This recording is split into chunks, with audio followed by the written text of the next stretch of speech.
حضرت جابر رضی اللہ تعالی عنہ کہتے ہیں کہ فاقوں سے میں نے حضور صلی اللہ تعالی علیہ وسلم کے شکم اقدس پر پتھر بنا ہوا دیکھا، یعنی جب حضور صلی اللہ تعالی علیہ وسلم اور ان کے اصحاب جنگ خندق کے موقع پر خندق کھود رہے تھے تو حضور صلی اللہ تعالی علیہ وسلم کے شکم اقدس پر پتھر بنے ہوئے تھے۔ حضرت جابر فرماتے ہیں کہ یہ دیکھ کر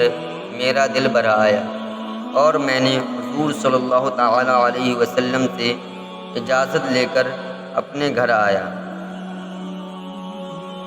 اور میں نے اپنی بیوی سے کہا کہ میں نے نبی کریم صلی اللہ تعالی علیہ وسلم کو اس قدر شدید بھوک کی حالت میں دیکھا ہے کہ مجھ کو صبر کی تاب نہیں رہی، کیا گھر میں کچھ کھانا ہے؟ تو ان کی بیوی نے کہا کہ گھر میں ایک صاع جو کے سوا کچھ نہیں ہے۔ حضرت جابر فرماتے ہیں کہ میں نے اپنی بیوی سے کہا تم جلدی سے اس جو کو پیس کر گوندھ لو، اور میں نے اپنے گھر کا پلا ہوا ایک بکری کا بچہ ذبح کر کے اس کی بوٹیاں بنا دی، اور بیوی سے کہا کہ تم جلدی سے گوشت اور روٹی تیار کر لو، میں حضور صلی اللہ تعالی علیہ وسلم کو بلا کر لاتا ہوں۔ تو چلتے وقت حضرت جابر کی بیوی نے ان سے کہا کہ صرف حضور صلی اللہ تعالی علیہ وسلم اور چند ہی اصحاب کو ساتھ میں لانا، کھانا کم ہے، کہیں مجھے رسوا مت کر دینا۔ حضرت جابر رضی اللہ تعالی عنہ نے خندق پر آ کر چپکے سے نبی کریم صلی اللہ تعالی علیہ وسلم سے عرض کیا، یا رسول اللہ صلی اللہ تعالی علیہ وسلم،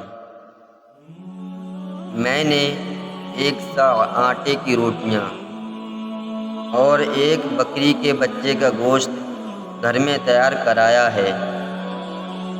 لہٰذا آپ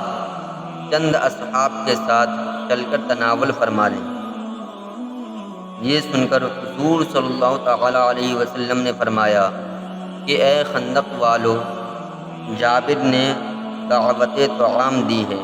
لہٰذا سب لوگ ان کے گھر پر چل کر کھانا کھا لیں۔ حضرت جابر فرماتے ہیں کہ پھر حضور صلی اللہ تعالی علیہ وسلم نے مجھ سے فرمایا کہ جب تک میں نہ آ جاؤں روٹی مت پکوانا۔ چنانچہ جب حضور صلی اللہ تعالی علیہ وسلم تشریف لائے تو گوندے ہوئے آٹے میں اپنا لعاب دہن ڈال دیا، یعنی گوندے ہوئے آٹے میں اپنا تھوک شریف ڈال دیا اور برکت کی دعا فرمائی، اور گوشت کی ہانڈی میں بھی اپنا لعاب دہن ڈال دیا، پھر روٹی پکانے کا حکم دیا اور یہ فرمایا کہ ہانڈی چولہے سے نہ اتاری جائے۔ پھر روٹی پکنی شروع ہوئی اور ہانڈی میں سے حضرت جابر رضی اللہ تعالی عنہ کی بیوی نے گوشت نکال کر دینا شروع کیا۔ 1000 آدمیوں نے شکم سیر ہو کر کھانا کھا لیا،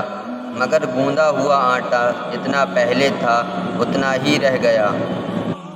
اور ہانڈی چولہے پر بدستور جوش مارتی رہی، ابلتی رہی، اس میں بھی سالن کم نہ ہوا۔ سبحان اللہ سبحان اللہ سبحان اللہ سبحان اللہ۔ یہ ہے ہمارے نبی کی شان، یہ ہے ہمارے نبی کی عظمت۔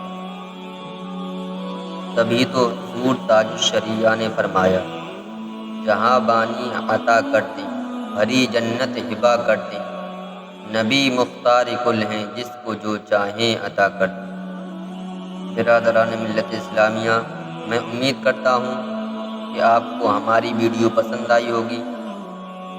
اگر ویڈیو پسند آئی ہو تو ویڈیو کو لائک کر دیں اور شیئر کر دیں۔ اگر چینل کو ابھی تک سبسکرائب نہ کیا ہو تو چینل کو بھی سبسکرائب کر دیں، تاکہ اس طرح کی آنے والی نوٹیفیکیشن آپ تک سب سے پہلے پہنچ جائے۔